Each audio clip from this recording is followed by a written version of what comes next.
At age 24, Turia Pitt was an ex-model, fitness fanatic and successful mining engineer whose life was turned upside down. Runners taking part in an extreme marathon in the Kimberley were caught in a raging bushfire. In 2011, she suffered burns to 65% of her body and endured 6 months in hospital. Her now fiancé, Michael Hoskin, left his job as a police officer to care for Turia, and together they've built an extraordinary life. This is It Takes Two.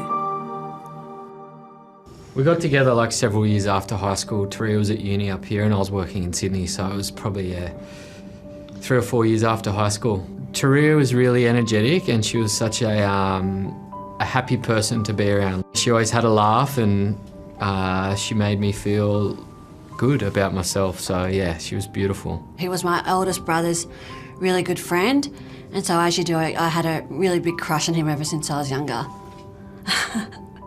I just saw that he had a heart of gold. He was really generous and he was also really kind, and I thought they were great qualities for me to be around.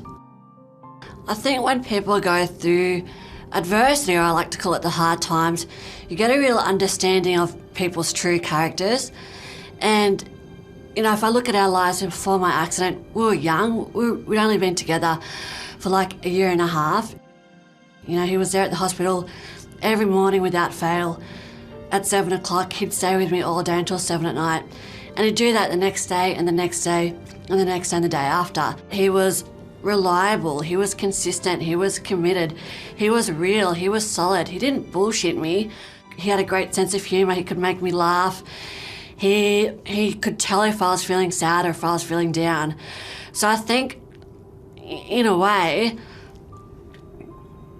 if I didn't go through my accident, maybe I never would have seen those qualities in Michael. I realised how strong she was as a person, obviously, to see her physically get through every day, which was it was really sickening and sad to see somebody that you loved go through that.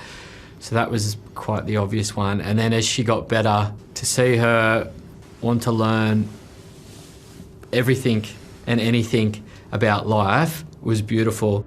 I've changed. I've learnt that the most important thing in our world is our relationships with each other. Just to have people around me who believed in me and who believed in that I could get better and that I had the strength and the determination to be able to do it. I remember I said to Michael and Mum, I said, when this is all over, I want to do an Ironman. And an Ironman, it's like the epitome of endurance events. They didn't say, you know, that's silly. The doctor said, you might not be able to run again. They said, wow, like what an awesome goal.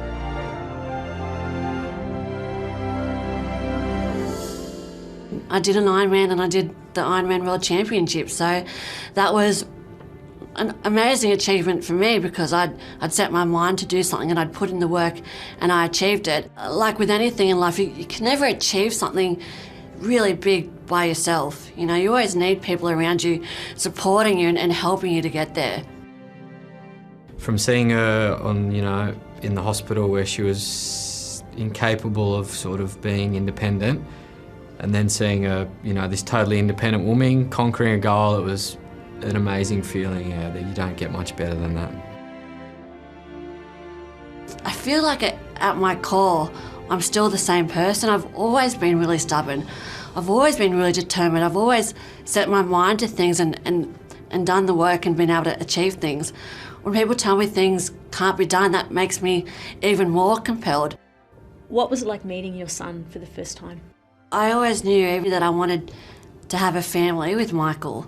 But I mean, Hucklevi is like a year and a half old now, and I think we're pretty good at being parents.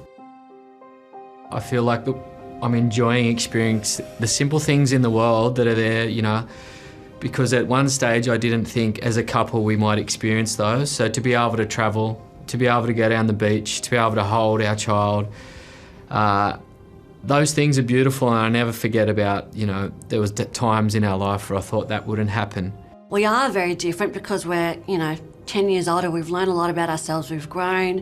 So we try really hard not to get caught up in the small stuff, and we try really hard to be grateful for this amazing opportunity that's life that we get to have every single day. When I see people who have been through trauma and come out on the other end happy, and again, that makes me feel amazing because we've experienced that and I know how they must feel in life.